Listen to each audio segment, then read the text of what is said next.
bases of inheritance. അതിൻ്റെ part 1 ആണ് നമ്മൾ ഇന്നിവിടെ ഡിസ്കസ് ചെയ്യുന്നത്.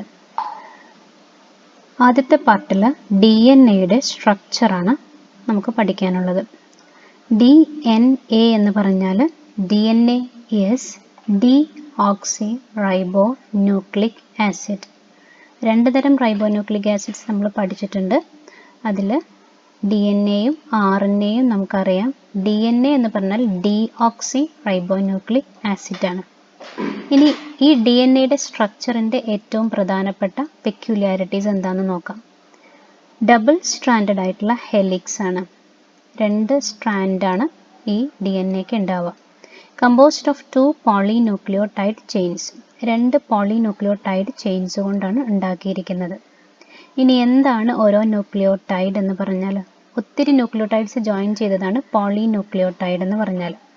ഒരു ന്യൂക്ലിയോടൈഡ് എന്ന് പറഞ്ഞാൽ each nucleotide has 3 components. 3 components ഉണ്ടാവും.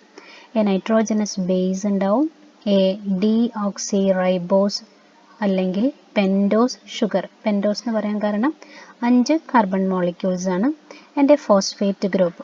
ഈ 3 പാർട്ട് കൂടി ചേർന്നതാണ് ഒരു ന്യൂക്ലിയോടൈഡ് എന്ന് പറഞ്ഞാൽ. അതിൽ ആദ്യത്തേത് എടുക്കാം നമുക്ക്, നൈട്രോജനസ് ബേസ്. നൈട്രോജനസ് ബേസസ് 2 തരത്തിലുണ്ട്. ഒന്ന് പ്യൂരിൻസ് ആണ്. പ്യൂരിൻസ് അഡിനിനും ഗുവാനിനും. രണ്ടാമത്തേത് പിരമിഡിൻസ് ആണ്. സൈറ്റോസിനും തൈമിനും. പക്ഷേ RNA എന്ന് പറഞ്ഞിട്ടുള്ള ന്യൂക്ലിക് ആസിഡിൽ യുറാസിലാണ് തൈമിന് പകരം വരുന്നത്. ഇനി എങ്ങനെയാണ് ഓരോ ന്യൂക്ലിയോടൈഡ് ഉണ്ടാവുന്നതെന്നാണ് ഇവിടെ കാണിച്ചിരിക്കുന്നത്. ഷുഗറും നൈട്രോജനസ് ബേസും കൂടെ, ഏതെങ്കിലും ഒരു നൈട്രോജനസ് ബേസും കൂടെ ആഡ് ചെയ്യപ്പെടുമ്പോഴാണ് ഒരു ന്യൂക്ലിയോസൈഡ് ഉണ്ടാവുന്നത്. അവർ തമ്മിലുള്ള ബൈൻഡിങ്ങിന് ഹെൽപ്പ് ചെയ്യുന്നതാണ് ഈ N-ഗ്ലൈക്കോസിഡിക് ബോണ്ട് എന്ന് പറയുന്ന ലിങ്കേജ്. ഉണ്ടായിരിക്കുന്ന ഈ ന്യൂക്ലിയോസൈഡ് നെക്സ്റ്റ് മോളിക്യൂളായ ഫോസ്ഫേറ്റുമായിട്ട് ബൈൻഡ് ചെയ്യുമ്പോൾ ന്യൂക്ലിയോടൈഡ് ആവും. ഈ ഫോസ്ഫേറ്റ് എന്നുള്ള ഭാഗമായിട്ട് ബൈൻഡ് ചെയ്യുന്നത് കൊണ്ട് ആ ഒരു ബോണ്ട് ഫോസ്ഫോ ഡൈഎസ്റ്റർ ബോണ്ട് അല്ലെങ്കിൽ ഫോസ്ഫോ ഡൈഎസ്റ്റർ ലിങ്കേജ് എന്നാണ് നമ്മൾ പറയാം. 2 nucleotides are linked to form a dinucleotide. ഇങ്ങനെയുള്ള 2 ന്യൂക്ലിയോടൈഡ് ജോയിൻ ചെയ്താൽ ഡൈന്യൂക്ലിയോടൈഡ് ആവും. ഒത്തിരി ന്യൂക്ലിയോടൈഡ്സ് ജോയിൻ ചെയ്താൽ പോളി ന്യൂക്ലിയോടൈഡ് ആവും. അപ്പോൾ ഒരു DNA-ൻ്റെ മോളിക്യൂളിൽ ഒരു സ്ട്രാൻഡും രണ്ടാമത്തെ സ്ട്രാൻഡും ഉണ്ടാക്കിയിരിക്കുന്നത് ന്യൂക്ലിയോടൈഡ്സ് കൊണ്ടാണ്. Polynucleotide എൻസ്.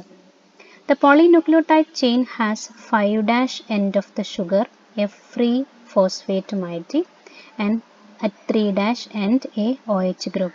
2 ends ഉണ്ടാവും ഒരു പോളിന്യൂക്ലിയോടൈഡ് ചെയിനിന്. ഒരു 5' എൻഡും വേറൊരു 3' എൻഡും. The backbone of the polynucleotide is formed by the sugar and phosphates, while the nitrogen base project from the backbone. അതിൻ്റെ സ്ട്രക്ചർ ഉണ്ടാക്കിയിരിക്കുന്നത് മെയിനായിട്ട് ഷുഗറും ഫോസ്ഫേറ്റും കൊണ്ടാണ്.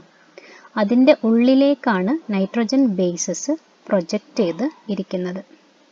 അപ്പോൾ ഇതാണ് നമ്മൾ ഇത്രയും നേരം പറഞ്ഞ DNA-യുടെ സ്ട്രക്ചർ. ഇത് ഡബിൾ ഹെലിക്സ് ആയിട്ടുള്ള DNA ആണ്. ആക്ച്വൽ സ്ട്രക്ചർ ഇങ്ങനെയാണ് DNA-യുടെ ഉണ്ടാവുക. അപ്പോൾ ഇത് ഒരു സ്ട്രാൻഡ് ഓഫ് DNA ആണ്. And this is the next strand of DNA. The first strand of DNA composed of polynucleotide chains. The other also consists of polynucleotide chains. ഇനി ഇതിൻ്റെ അൺവൈൻഡഡ് ആയിട്ടുള്ള പിക്ചറാണ് ഇവിടെ കാണിച്ചിരിക്കുന്നത്. ഇത് വൈൻഡഡ് സ്ട്രക്ചർ ആണല്ലോ. ആ വൈൻഡഡ് സ്ട്രക്ചറിൽ നിന്നും വ്യത്യസ്തമായിട്ട് അതിനെ അൺവൈൻഡ് ചെയ്തിരിക്കുന്ന പോർഷനാണ് ഇവിടെ കാണിച്ചിരിക്കുന്നത്. ഓരോ പോളിയോന്യൂക്ലിയോടൈഡ് ചെയിൻസിനും ഒരു 5' എൻഡും ഒരു 3' എൻഡും ഉണ്ടാവും.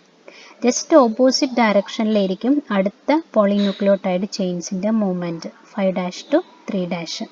അപ്പോൾ അതിൻ്റെ ഉള്ളിൽ ഇവിടെ നൈട്രോജനസ് ബേസസ് ആണ് കാണുന്നത്. ഇതാണ് nitrogenous bases. Guanine, cytosine and adenine, തൈമിനാണ് നൈട്രോജനസ് ബേസിൻ്റെ പെയറിംഗ് എന്ന് പറഞ്ഞാൽ. The two strands are anti-parallel. Anti-parallel ആയിട്ടാണ് 2 സ്ട്രാൻഡ്സും മൂവ് ചെയ്യുന്നത്. One chain has 5' to 3' polarity while the other has 3' to 5' polarity. ഒരു ചെയിന് 5' 3' പൊളാരിറ്റിയിലേക്കാണ് നീങ്ങുന്നതെങ്കിൽ രണ്ടാമത്തെ ചെയിന് 3' 5' പൊളാരിറ്റിയിലായിരിക്കും നീങ്ങുന്നത്. Adenine pairs only with thymine by 2 hydrogen bonds and guanine with cytosine with 3 hydrogen bonds. എയും ടിയും തമ്മിൽ 2 hydrogen bones വഴിയും ഗുവാനിനും സൈറ്റോസിനും തമ്മിൽ 3 ഹൈഡ്രജൻ ബോൺസ് വഴിയും തമ്മിലാണ് ബോണ്ട് ഉണ്ടാവുന്നത്. The pitch of the helix is 3.4 nanometer and each turn in the spiral has 10 base pairs with 0.34 nanometer between the two base pairs. And the length of the DNA is 2.2 meter. DNAക്ക് ഏകദേശം 2.2 metre length ഉണ്ടാവും. ഇതാണ് നമ്മുടെ ലെങ്ത്തിൻ്റെയും വിഡ്ത്തിൻ്റെയും measurement കാണിക്കുന്ന diagram. ഇതാണ് ഒരു pitch of the helix എന്ന് പറഞ്ഞിട്ടുണ്ടെങ്കിൽ. ആ പിച്ച് എന്ന് പറഞ്ഞിട്ടുണ്ടെങ്കിൽ ഒരു മൈനർ ഗ്രൂവും ഒരു മേജർ ഗ്രൂവും കൂടി ചേർന്നിരിക്കുന്ന ഭാഗമാണ്. അവിടെ 3.4 നാനോമീറ്ററാണ് അതിൻ്റെ ലെങ്ത് ഉണ്ടാവുക. ഇതിൻ്റെ ഉള്ളിൽ 10 ബേസ് പെയേഴ്സ് ഇൻക്ലൂഡ് ചെയ്യും. അതുകൊണ്ട് തന്നെ 1ഉം 2ഉം തമ്മിലുള്ള ബേസ് പെയേഴ്സ് തമ്മിലുള്ള ഡിഫറൻസ് എന്ന് പറഞ്ഞിട്ടുണ്ടെങ്കിൽ 0.34 നാനോമീറ്റർ ആയിരിക്കും. ഓക്കെ, ഇനി ഇതിൻ്റെ length, the total length of the DNA is 2.2 metre ആണ്. ഇതിൻ്റെ വിഡ്ത്ത് എന്ന് പറഞ്ഞിട്ടുണ്ടെങ്കിൽ 2 നാനോമീറ്റർ ആണ്. ഇത്രയുമാണ് സ്ട്രക്ചർ ഓഫ് DNAയിൽ നമുക്ക് പഠിക്കാനുള്ളത്. ഇനി ഇതിൻ്റെ അൾട്രാസ്കോപ്പിക് ഡയഗ്രാമാണ് കാണിച്ചിരിക്കുന്നത്. ഈ ഗ്രീൻ കളറിൽ കാണിച്ചിരിക്കുന്നതെല്ലാം പെൻഡോസ് ഷുഗേഴ്സ് ആണ്. ഒരു ഭാഗത്ത് ഒരു സ്ട്രാൻഡ് 3' to 5' മൂവ് ചെയ്യുന്നതെങ്കിൽ മറ്റൊരു ഭാഗത്ത് 5' to 3' എൻഡിലേക്കായിരിക്കും മൂവ് ചെയ്യുന്നത്. ആൻറ്റി പാരലൽ ഡയറക്ഷനാണ്. ഈ ഡയഗ്രത്തിൽ അത് നമുക്ക് കൃത്യമായിട്ട് കാണാൻ പറ്റും. ഇനി ഓരോ ഷുഗർ മോളിക്യൂളിൻ്റെയും ഹെലിക്സ് ഉണ്ടാക്കിയിരിക്കുന്നത് ഷുഗർ ഫോസ്ഫേറ്റ് ബോണ്ട് കൊണ്ടാണ്. ഇതാണ് ഇതിൻ്റെ റെയിലിംഗ് എന്ന് പറയുന്ന ഭാഗം.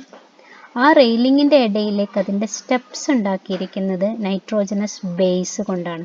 ഇതാണ് നൈട്രോജനസ് ബേസസ്. ഇനി ഇവിടെ നമുക്ക് ശ്രദ്ധിച്ചാൽ കാണാം, ഈ നൈട്രോജനസ് ബേസസിൽ 2 തരം മോളിക്യൂളാണുള്ളത്, പ്യൂരിൻസും പിരമിഡിൻസും. പ്യൂരിൻസ് എന്നുള്ളതിൽ അവർ എപ്പോഴും മോണോ സൈക്ലിക് ആയിരിക്കും, പിരമിഡിൻസ് എപ്പോഴും ഡൈസൈക്ലിക് ആയിരിക്കും കാണുന്നത്. ഇനി എങ്ങനെയാണ് ഒരു ന്യൂക്ലിയോസൈഡിൻ്റെ ഫോർമേഷൻ എന്നാണ് പറയുന്നത്. നൈട്രോജനസ് ബേസും പെൻഡോസ് ഷുഗറും കൂടെ കൂടിയിട്ടാണ് ന്യൂക്ലിയോസൈഡ് ഉണ്ടായിരിക്കുന്നതെന്ന് നമ്മൾ പഠിച്ചു. അപ്പോൾ നൈട്രോജനസ് ബേസ് 4 രീതിയിലുണ്ട്. അഡിനിനും ഷുഗർ മോളിക്യൂളും കൂടെ കൂടിയാൽ അഡിനോസിന്, ഗുവാനിനും ഷുഗർ മോളിക്യൂളും കൂടെ കൂടിയാൽ ഗുവാനോസിന്, സൈറ്റോസിനും ഷുഗർ മോളിക്യൂളും കൂടെ കൂടിയാൽ സൈറ്റിഡിന്, തൈമിനും ഷുഗർ മോളിക്യൂളും കൂടെ കൂടിയാൽ തൈമിഡിൻ. ഇങ്ങനെയാണ് ന്യൂക്ലിയോസൈഡിൻ്റെ ഫോർമേഷൻ വരുന്നത്.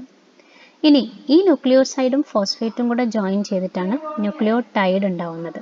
അഡിനോസിനും ഫോസ്ഫേറ്റും കൂടെ കൂടിയിട്ട് അഡിനിലിക് ആസിഡ്, ഗുവാനോസിനും ഫോസ്ഫേറ്റും കൂടെ കൂടിയിട്ട് ഗുവാനിലിക് ആസിഡ്, സൈറ്റിഡിനും ഫോസ്ഫേറ്റും കൂടെ കൂടിയിട്ട് സൈറ്റിഡിലിക് ആസിഡ്, തൈമിഡിനും ഫോസ്ഫേറ്റും കൂടെ കൂടിയിട്ട് തൈമിഡിലിക് ആസിഡുമാണ് ഉണ്ടാവുന്നത്.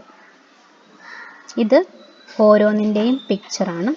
ഇത് അഡിനിൻ എന്ന് പറഞ്ഞിട്ടുള്ള നൈട്രോജനസ് ബേസസ് ആണ്. ഇത് യുറാസിൽ എന്ന് പറഞ്ഞിട്ടുള്ള നൈട്രോജനസ് ബേസ് ആണ്. ഇത് അഡിനോസിനാണ്. ഇത് യുറിഡിൻ ആണ്. അതായത് അഡിനിനും അതിൻ്റെ കൂടെ ഷുഗർ മോളിക്യൂളും കൂടെ കൂടിയാലാണ് അഡിനോസിൻ ആവുന്നത്. യുറാസിലും അതിൻ്റെ കൂടെ ഷുഗർ മോളിക്യൂളും കൂടെ കൂടിയാലാണ് യുറിഡിൻ ആവുന്നത്. ഇനി ഇതിൻ്റെ കൂടെ ഫോസ്ഫേറ്റ് മോളിക്യൂളും കൂടെ ജോയിൻ ചെയ്യുമ്പോഴാണ് അത് ന്യൂക്ലിയോടൈഡ് ആയിട്ട് മാറുന്നത്. അഡിനോസിൻ പ്ലസ് ഫോസ്ഫേറ്റ് ആണ് അഡിനിലിക് ആസിഡ് ആയിട്ട് മാറുന്നത്. 3' and 1 end of a polynucleotide chain or the third carbon atom of the deoxyribose sugar is free. ഒരു ഭാഗം 3' end എന്ന് നമ്മൾ പറയാനുള്ള റീസണ് അതിൻ്റെ ഷുഗർ മോളിക്യൂളിലെ 3ാമത്തെ കാർബൺ ആറ്റം ഫ്രീ ആയിരിക്കുന്നത് കൊണ്ടാണ്. അതുപോലെ തന്നെയാണ് 5' എൻഡിലും. 5' എൻഡിൽ 5th കാർബണിൻ്റെ പൊസിഷനിൽ ഒരു ഫ്രീ ആയിട്ടുള്ള പൊസിഷൻ നമുക്ക് കാണാൻ പറ്റും. നെക്സ്റ്റ് എർവിൻ ചർഗാഫ് റൂൾ എന്നാണ് നോക്കാം. The amount of the adenine is always equal to the amount of thymine and the amount of guanine is always equal to the amount of cytosine. Amount നമ്മൾ നേരത്തെ പറഞ്ഞു base pairs എന്ന് പറഞ്ഞിട്ടുണ്ടെങ്കിൽ അഡിനിനും തൈമിനും കൂടെയുള്ള linking ആണ് hydrogen bond വഴി. അതേപോലെ ഗുവാനിനും സൈറ്റോസിനും തമ്മിലുള്ള ബൈൻഡിങ് എന്ന് പറഞ്ഞിട്ടുണ്ടെങ്കിൽ 3 ഹൈഡ്രജൻ ബോണ്ട്സ് വഴിയാണ്. ഇനി the ratios of adenine to thymine and guanine to cytosine, ഇതാണ് എർവിൻ ചർഗാഫ് റൂൾ എന്ന് പറയുന്നത്. A:T is equal to 1 and G:C is equal to 1 and it is always equal to 1. ഒരു constant value ആയിരിക്കും. എത്ര അഡിനിനാണോ ഉള്ളത് അത്രത്തോളം തൈമിനും, എത്ര ഗുവാനോസിനാണോ ഉള്ളത് അല്ലെങ്കിൽ ഗുവാനിനാണോ ഉള്ളത് അത്രയും സൈറ്റോസിനുമാണ് വേണ്ടത്. Adenine is joined to thymine by 2 hydrogen bond and guanine to cytosine by 3 hydrogen bonds. The number of pairs of complementary nucleotides in the double strand of DNA is called base pairs. It is characteristics of every organism. ഒരു complimentary pairs ന്യൂക്ലിയോടൈഡിലുള്ളത് എപ്പോഴും അതിൻ്റെ ഒരു characteristic ആയിട്ടുള്ള ഒരു കാര്യമാണ്.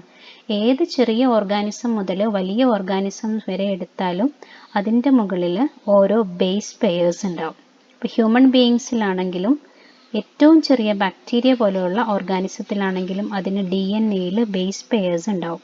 അപ്പോൾ ഇവിടെ Cy174 phage എന്നുള്ളതിന് 5386 ബേസ് പെയേഴ്സും ലാംഡ ഫേജിന് 48,502 ബേസ് പെയേഴ്സ് ആൻഡ് E. coliക്ക് 4.6 × 10⁻⁶ base pairs and human beings consist of 3.3 × 10⁹ base pairs. Okay, അപ്പോൾ ഇതാണ് നമ്മൾ ഇപ്പോൾ പറഞ്ഞ 4 ഓർഗാനിസംസ്. ഇത് Cy174 ഫേജാണ്. ഇതിന് ഏകദേശം 5386 ബേസ് പെയേഴ്സ് ഇതിൻ്റെ ബോഡിയിൽ അടങ്ങിയിട്ടുണ്ട്. അതേപോലെ ഇത് ലാംഡ ഫേജാണ്. ഏകദേശം 48,502 ബേസ് പെയേഴ്സ് ഉണ്ട്. ഇത് E. coli ബാക്ടീരിയയാണ്. അതിന് ഏകദേശം 4.6 × 10⁻⁶ ബേസ് പെയേഴ്സ് ഉണ്ട്. ഇത് ഹ്യൂമൻ ബീയിങ്ങിൻ്റെ പിക്ചറാണ്. ഇവിടെ 3.3 × 10⁻⁹ ബേസ് പെയേഴ്സ് ആണ് അടങ്ങിയിരിക്കുന്നത്. ഇനി DNA was discovered by a scientist called Frederick Miescher as an acidic substance in the nucleus. ന്യൂക്ലിയസിൽ കാണുന്ന ഒരു അസിഡിക് സബ്സ്റ്റൻസ് ആയിട്ടാണ് ആദ്യമായിട്ട് DNA കണ്ടുപിടിച്ചത്. ആ കണ്ടുപിടിച്ച സയൻറ്റിസ്റ്റിൻ്റെ പേരാണ് Friedrich Miescher. And he called it as a nuclein. അദ്ദേഹം അതിന് പേര് കൊടുത്തത് ന്യൂക്ലിൻ എന്നായിരുന്നു. ഇനി അതിനുശേഷം James Watson and Francis Crick proposed the double helical structure of DNA based on X-ray diffraction data. എക്സ്റേയുടെ ഡിഫ്രാക്ഷൻ ഡാറ്റ പ്രകാരം ജെയിംസ് വാട്സണും ഫ്രാൻസിസ് ക്രിക്കും കൂടെയാണ് ഇപ്പം നമ്മൾ പഠിച്ചിരിക്കുന്ന ലോകത്ത് അറിയാവുന്ന double helical structure of DNA കുറിച്ചിട്ടുള്ള പഠനം നടന്നിരിക്കുന്നത്. ഇവരാണ് ഈ പറഞ്ഞ സയൻറ്റിസ്റ്റ്. ഇത് ഫെഡറിക് മിഷറാണ്. അദ്ദേഹമാണ് അസിഡിക് സബ്സ്റ്റൻസ് ആയിട്ട് ന്യൂക്ലിൻ എന്ന് പേരിട്ടിട്ട് DNA വിളിച്ചത്. ഇവരാണ് James Watson and Francis Crick എന്ന് പറഞ്ഞിട്ടുള്ള 2 സയൻറ്റിസ്റ്റ്. അപ്പോൾ ഇത്രയാണ് DNA സ്ട്രക്ചറിൽ നമുക്ക് പഠിക്കാനുള്ളത്. Okay, thank you.